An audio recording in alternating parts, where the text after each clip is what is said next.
자, 여러분, 독일하면 뭐가 떠오르시나요? 아마 대부분 자동차, 정밀기계 이런 걸 생각하실 텐데요. 그런데 지금 그 독일이 놀랍게도 대포와 드론의 나라로 변신하고 있다는 사실 알고 계셨나요? 네, 맞습니다. 정밀 기술의 상징과도 같았던 독일 산업의 심장이 지금 완전히 다른 방향으로 뛰기 시작한 거죠. 도대체 무슨 일이 벌어지고 있는 건지 지금부터 한번 들여다보겠습니다. 여기 한번 보세요. 왼쪽은 우리가 잘 아는 바로 그 독일의 모습이죠. 자동차, 정밀기계. 그런데 오른쪽을 보면요. 탱크에 전투 드론? 이건 거의 다른 나라 얘기 같잖아요. 이게 바로 지금 독일 산업이 맞닥뜨린 거대한 전환점을 아주 극명하게 보여주는 겁니다. 평화로운 제조업의 상징 같았던 나라가 이제는 전쟁의 기술을 이야기하기 시작했다는 거죠. 아니, 근데 왜 갑자기 이런 엄청난 변화를 겪고 있는 걸까요? 이게 무슨 장기적인 원대한 계획이 있어서 그런 게 아닙니다. 사실은요, 당장 먹고 사는 문제, 그러니까 생존의 문제에 가깝습니다. 수출길은 꽉 막혔죠. 안에서는 돈이 안 돌죠. 말 그대로 경제적 퍼펙트 스톰이 독일 경제의 심장부를 제대로 강타해버린 겁니다. 독일 경제는 사실 수출로 먹고 사는 나라잖아요. 근데 그 공식이 완전히 깨져버렸어요. 가장 큰 시장이었던 미국하고 중국에서 그동안 잘 팔리던 독일산 제품들이 예전 같지가 않은 거예요. 이러니까 독일 경제를 이끌던 그 강력한 수출 엔진이 지금 빠르게 식어가고 있는 거죠. 자, 그럼 수출이 안 되면 내수라도 받쳐줘야 할 텐데 안타깝게도 내부 사정도 최악입니다. 미래는 불안하고 물가는 오르니까 사람들이 아예 지갑을 닫아버린 거예요. 내수 시장까지 그냥 꽁꽁 얼어붙어 버렸습니다. 지금 보시는 것처럼 소비자 심리가 2년 만에 최저치를 찍었습니다. 이 그래프를 보면 상황이 정말 한눈에 들어옵니다. 독일 산업의 성적표라고 할 수 있는데요. 자동차, 화학 같은 전통적인 효자 산업들은 전부 마이너스 성장을 하고 있죠. 그런데 딱 하나, 저기 위로 쭉 뻗은 막대 보이시나요?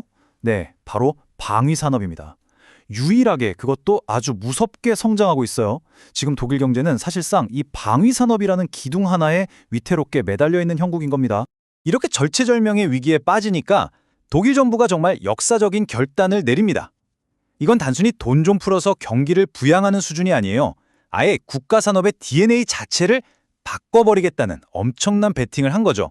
그게 뭐냐? 바로 방위 산업의 국가의 미래를 걸기로 한 겁니다. 그 규모가 정말 입이 떡 벌어질 정도입니다. 5천억 유로. 이걸 우리 돈으로 환산하면 약 730조 원이에요. 730조. 감이 잘 안 오시죠? 이건 독일의 1년치 연구개발 예산의 몇 배를 훌쩍 뛰어넘는 그야말로 천문학적인 액수입니다. 정부가 이렇게 엄청난 돈을 쏟아부으니까 거의 망해가던 기업들 입장에서는 이게 그야말로 가뭄의 단비 같은 거죠. 그리고 이게 그냥 한번 돈 풀고 끝나는 게 아닙니다. 이 타임라인을 한번 보세요. 2029년까지 국방 예산이 지금의 무려 3배 수준까지 말 그대로 폭발적으로 늘어납니다. 이건 기업들한테 아주 명확한 신호를 주는 거예요. 앞으로 돈은 전부 이쪽으로 흐를 거다. 살아남고 싶으면 이 배에 올라타라 하고 말이죠. 아주 강력한 메시지입니다. 자, 그렇다면 이 어마어마한 돈의 흐름이 실제 산업 현장은 어떻게 바꾸고 있을까요? 지금부터는 정말 우리가 상상도 못했던 기업들의 놀라운 변신을 한번 같이 보시겠습니다. 예를 들어 인쇄기 만들던 회사가 군용 차량을 만든다. 이런 거 상상이 가시나요? 첫 번째 주인공, 바로 세계적인 인쇄기 회사 하이델버거입니다. 이 회사가 원래 종이를 진짜 1mm의 오차도 없이 정밀하게 다루는 기술로 유명하거든요. 근데 바로 그 기술을 이용해서 이제는 전장을 돌아다니는 자유주행 차량의 핵심 부품을 만들고 있는 겁니다. 이 새로운 사업으로만 1억 유로, 그러니까 1,400억 원이 넘는 매출을 기대하고 있다고 하네요. 자동차 부품업계의 공룡이죠. 셰플러의 변신은 한술 더 뜹니다. 수십 년 동안 자동차 엔진 부품만 만들어 오던 그 공장 라인이요. 이제는 하늘의 암살자라고 불리는 전투 드론을 만드는 생산 기지로 바뀌고 있어요.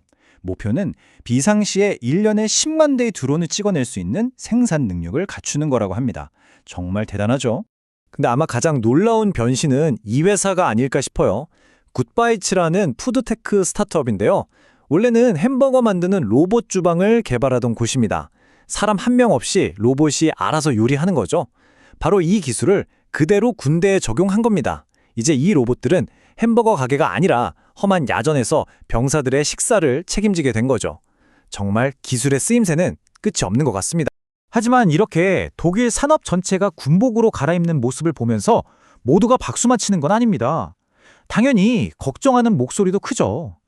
독일의 미래를 건 이 거대한 변화를 두고 한쪽에서는 위기에서 나라를 구할 구세주라고 하고 다른 한쪽에선 위험천만한 도박이라며 아주 팽팽하게 맞서고 있습니다. 자, 양쪽의 주장을 한번 들어볼까요? 먼저 긍정하는 쪽은 이렇습니다. 지금 당장 제조업이 다 무너지고 있는데 방위산업이 아니면 어떻게 버티냐. 이게 일자리를 지킬 유일한 희망이다. 이렇게 보는 거죠. 반면에 비판하는 쪽은 이건 그냥 임시방편일 뿐이다. 장기적으로 보면 국가 경제에 오히려 독이 될 수 있는 위험한 도박이다. 이렇게 경고합니다.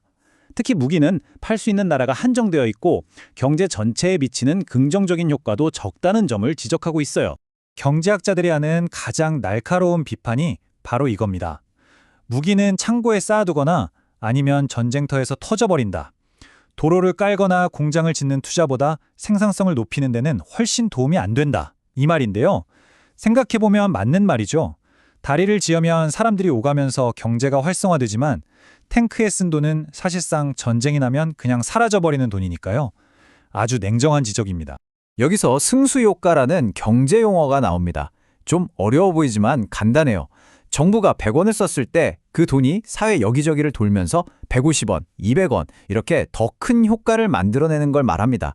그런데 문제는 뭐냐면 대부분의 경제학자들이 국방비에 쓰는 돈은 바로 이 승수효과가 굉장히 낮다고 본다는 겁니다.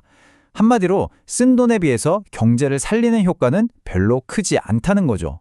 결국 우리는 이 근본적인 질문에 도달하게 됩니다.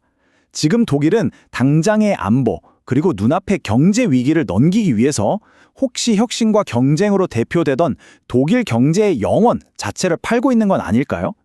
세계 최고 수준의 자동차와 기계 기술로 전 세계를 이끌던 독일의 미래가 이제는 대포와 드론에 달리게 됐습니다.